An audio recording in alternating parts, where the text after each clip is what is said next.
we'll go rather quickly on this one as we have a short period of time. It's COVID 2019. I have a young child who's at that time 6 or 7 years old. We had just moved into a new neighborhood, and I was looking forward to being part of the local school environment and establishing community with that school and the neighborhood to be thrown into, COVID. She'd also made some friends here and that were considered like her besties. So here I am trying to, work from home, also make sure she's not, doing a lot of screen time or, dead screen time, I'll call it. And able to get the type of learning that she would get in school without, the teacher actually being there physically. So I asked that Patrice provide an hour to her and her friends each at least once or 3 times a week to reinforce some of the things that they were being taught virtually in school and to allow for them to be together, right? To be together. And then after the teaching, there was a bit of playtime that they had that they really appreciated. This allowed for not only myself to have an hour during that time to myself, so to speak, to do the work that I needed to do working from home, but it also allowed the parents of the other kids to do the same. And so it grew. We went from just having this 1 hour session in DC to having it for a friend in Atlanta, having it for a friend, in another state. So I think 2 other states. Patrice will expound on that.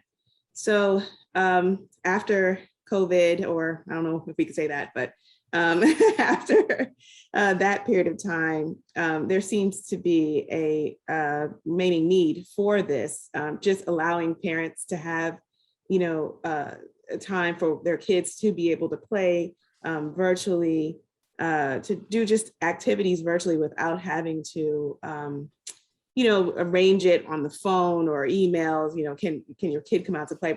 We're out of that sort of time period where you could just leave your kid out and tell them to come back when the lights turn on. So everything has to be arranged, play dates and things like that. So this virtual option turned out to be very valuable to us because we could simply look and see who is doing something virtually at some point in the day and ask that our child join.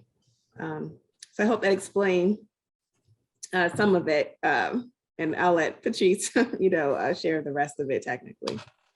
Thank you. So my entry into this story was when Taryn called up and said, "Hey, you've worked with kids, right? Can you do something that's kind of schoolish? Because when I offer what school is offering to my kindergartner, she says, no, thank you, mommy, because it's 25 kids who've never done online instruction before, not really like sure what they're supposed to be doing, not necessarily at their screens, because kindergartners are honest like that. They will walk away if the activity is not useful or engaging or interesting. So in the beginning, in the very first kind of prototype of Friend Time, the question we were actually asking is, can you even do what we're trying to do with, that's not gonna work. Can kindergartners do this? And should we be trying to do this? And that was a big question, like in March, April of 2020. So this actually started pre UMSI for me, but it worked for me to bring it because it was very tangible and real and connected to what I had done before. So in fall of 2020, I started to learn what Taryn had run into with this world of design. It's not as simple as just saying, I want a product that can do X. There's so much more to making something that will really work for the purpose you want. And so I worked on this during an interaction design course and kind of expanded my knowledge of like, oh, what are there are all these, you interview, you prototype, I had never knowingly prototyped anything before. But then I just learned a few weeks ago from IiA that we've been prototyping all along, because once we figured out that kindergartners could do this, we had another prototype version. Another instructor did a summer art class. And we learned that, oh yeah, you can do that with 5-year-olds, 6-year-olds too. And if it's a visual medium and it's facilitated by an adult, kids who have little experience learning online can do that and enjoy it. So the unintended benefit of that was they were ready for Zoom school in the fall. We didn't even know that that was going to be a need. And to wrap up without like going too far into the weeds here, for me, IiA has mostly been like a way to expand my notion of design, which I think there's kind of a formulaic way that it's introduced in School of Information, but seeing that prototyping is something that happens across fields, and you can make there be steps to it, but it can be so much more than that, has really helped me start to look at this. Oh, and ask Taryn the question, if I don't get this done in time for it to be like a thing for during COVID when your daughter can't see her friends, is it still worth doing? And so the answer to that turned out to be yes, and I'll let Taryn add on to how you might use it now if it were available today, or how would the purpose might be different. Okay, so today we're in a much better place. The kids are back in school, but there's still some reluctance from parents to gather spontaneously, but there's still desire from parents to have their kid get to know other people in the school, other people in the neighborhood, but they want to do it in a safe environment, safe, secure environment. So one of the kids from our first, I guess, run at this during COVID was brought into the group by another parent. So there was no question for me to allow that new kid into the group, because she was a parent of a parent that I knew. She was a kid of a parent. Well, you know where I'm going with this. So she was brought in through a network of trusted individuals. So now when I want to have my daughter meet with somebody or to spend time while I'm busy doing something else with somebody, either virtually or physically, I am able to go on to a calendar that all these parents share, and there they'll share that at this point in time, say Saturday at 10 o'clock, their kid will be online playing Roblox or something like that. At that point, I could just simply ask that parent if my child can join, and I get 10 o'clock on Saturday for an hour to myself, and my child can still play with that person. This is a much preferred option for me than here's your iPad, I need to make a business call. And I think it's a far more productive activity for my child, even if it's not, something that's primarily run by an adult, preferably as it was with Patrice and the art teacher in the past, but it's something, where she's, having that necessary social interaction that is part of her development. Thank you.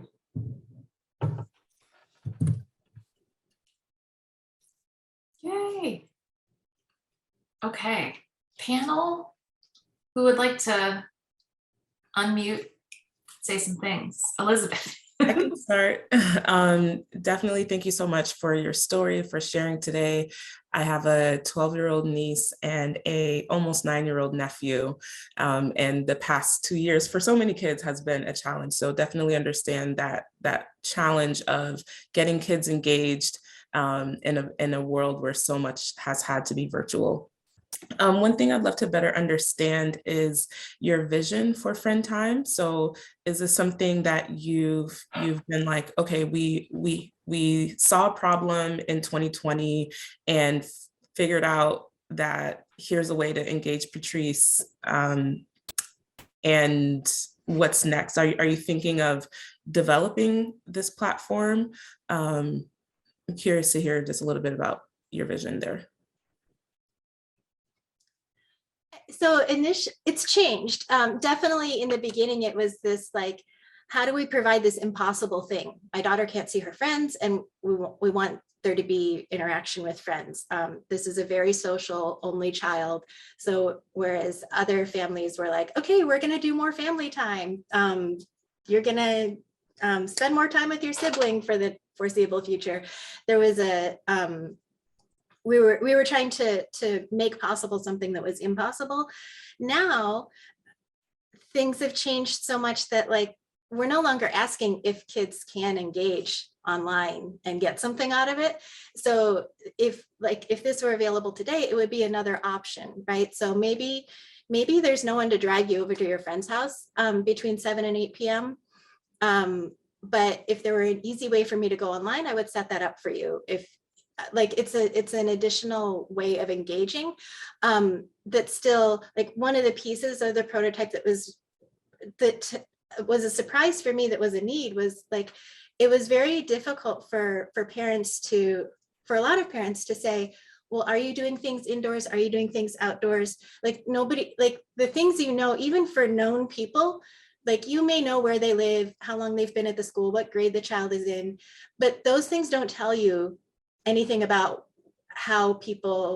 what people's comfort level is with COVID restrictions and procedures and things like that. So having a sign up where you can get matched with someone who's compatible was a like key surprise there. But now it's like, oh, kids had a whole year of online school. They now know how to do this. So it's another option for matching up and spending time together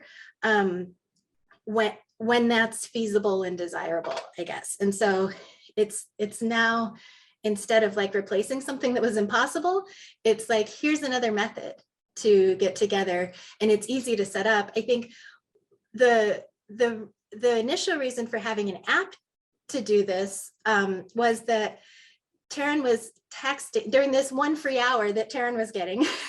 She was texting, kids were dropping offline. I'm like, is that intentional, or did they misuse their device? Like, are they not participating, or are they participating? So like, there were a bunch of things like that were part of trying to figure out if this experiment could work, that are all solved if there's just like, if a parent signs a child up for something online, I think it's kind of implied and assumed then that, oh, and also an app could say, allow a parent to choose, contact me using this method, like, only if my child is injured and there's a major emergency. Anytime you wonder something, if there seems to be some connection issue, like there are a lot of things that an interface could answer for, solve, and remove the need for.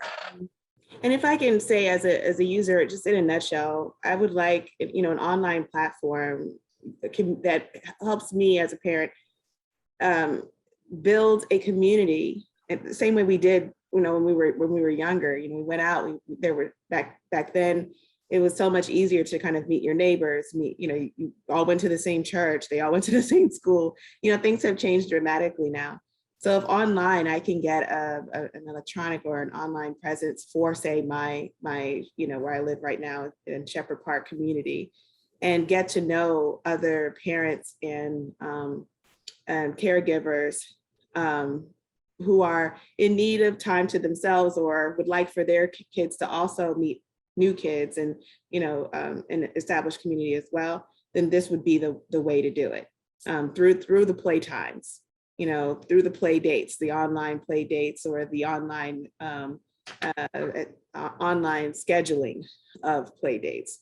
It's very tedious and kind of just a pain in the butt to go through your phone book and sort of see, hi, are you available on this particular day to do this particular thing? And I barely know you because everybody's working, and I only see you on the drop off. And now the drop offs aren't even drop offs because we're supposed to stay in our cars while our kids are brought out.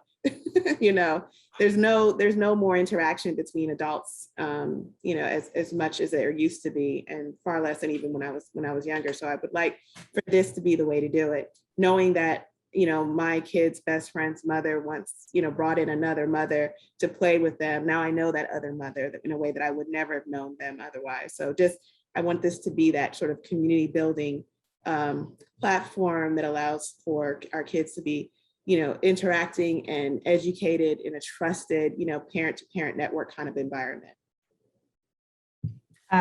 Do we have time, Erin, or no? Yeah, just a very quick question. Actually, this is comment, so no need to respond. Okay. But this also very much resonates with me. I have a 6-year-old. Like, I completely understand this. One thing I'd encourage you to do is is a lot more customer discovery. I also, just to learn, understand the pain point a little bit more, because for me, I'm, like as we come out of COVID eventually, there may, be ready to pivot or think about how to do more in-person meetups. Like I know, at least for me, like we're kind of getting over the online and Zoom experiences. But when I read the one sentence description about like how this is to help coordinate social time with friends, I didn't know it was online. And I'm like, yes, even just in-person coordination of things is super, super helpful. So just Yeah, it could even coordinate like online. You could notify your group, I'm going to be at the park at 4 today. Mhm.